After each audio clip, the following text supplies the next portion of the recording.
Yes, the Reds. It's the Anfield Wrap post-match pint after Inter Milan 0, Liverpool 1. I'm Neil Dockin here with Josh Sexton and Kev Reilly to talk about a win that was built on unity, fight and defiance. The Reds needed a result. You've never wanted a result more than you've wanted a result. After a quiet few days for everybody involved with Liverpool Football Club, a huge win for Arne Slot, a huge win for all the players who travelled out to Milan.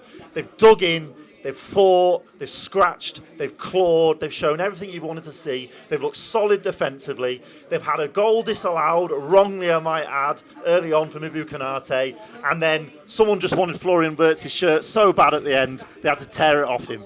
It felt like justice in the end, didn't it? I think if those two decisions both go against you, you find yourself really unlucky on the day. But one of the decisions goes for Liverpool, and I think they deserve that luck. I've been someone who, more often than not this season, have said that Liverpool have created their own bad luck, and they have had bad luck. They've had hard lines with VAR, deflected shots going and things like that, and that was one of those games tonight where it kind of reminds you what you can do with as all those things you say, fight and defiance and earn your right to play, and that those phrases can kind of seem a bit cliche at times in football, but there is something really intangible about the way Liverpool approached that game tonight there, and you have to believe that it's built off what they've felt the last few days. I watched Alisson Becker's press conference yesterday and I was ready to run through brick walls for everything that he had said. Really, it was clear that the players weren't prepared to settle for any more of this really, and you wondered what the new low ebb of the season was. Well, maybe we should be thanking Mo Salah at the end of this, because he might have just created the new low ebb of the season that these players can all go and fight back from now. And yeah, as you say, unbelievable amount of fight show tonight.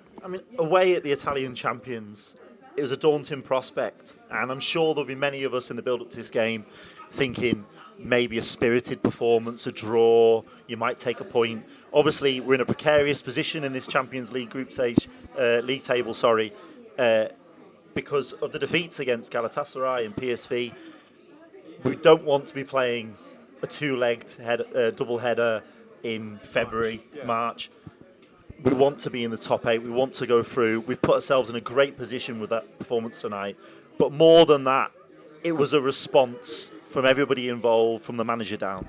Yeah, and a real test, like you say. I mean, the San Siro, what a place to go to, to try and prove yourself. I mean, considering the week that we've had, my God, we didn't need more pressure on us to sort of get a point or get 3 points. It's only been 3 days, but it's felt like a week. It's felt like a month. Yeah, it's been insane.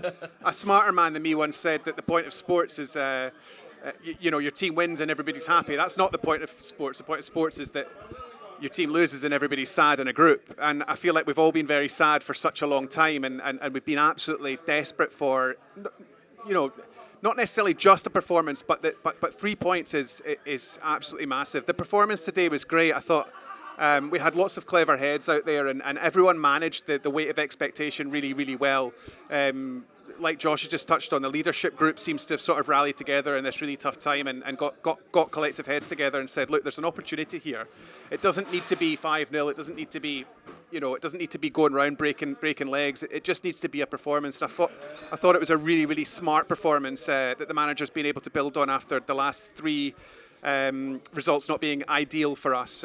So yeah, I'm really, really happy with how we've come out with 3 points tonight. I certainly didn't expect that. A bit Benitez-esque. It was, yeah, it was. And do you know what? Like I keep saying, we needed that. It needed to be some sort of, not necessarily a reset, but just a change in approach. That, I mean, once the penalty is given for the handball, I think we react really well. There's no sort of head loss. There's no one sort of visibly losing control there, and you just wanted your steady heads to sort of carry the team through.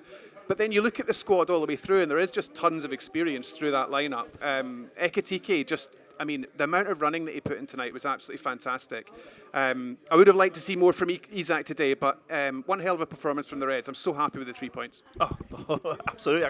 All of us are beyond happy. I'm sure you can all tell. I'm sure you all are as well. I don't want to get into the ins and outs of what's happened the last few days. It's been covered to death. It's been, I think, a pretty sad and miserable time, seeing all the infighting amongst our support, people positioning themselves in one of 2 camps, everyone going at each other, some really just unpleasant sort of abuse really being hurled at people. It's all right to disagree with someone and not think they're the worst person alive, like we are all Reds. But that unity tonight from the lads who were there, was there to see. And a point there about the way they responded to the setback of the goal being disallowed. My understanding is there's an exemption if a player basically knocks the ball onto you for a handball, a teammate. You have Ekitike knew nothing about it. It was not deliberate. But in recent weeks, we saw the farce of the goal disallowed at the Etihad against Manchester City, which would have made the score 1-1. Penalty at Brentford. Yeah, in all likelihood, we go in at half-time at the Etihad 1-1, and then who knows what might have transpired in the second half. But once that decision went against us, we were a shambles and conceded a second.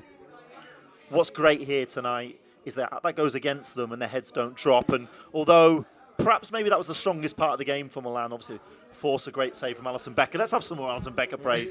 He spoke yesterday.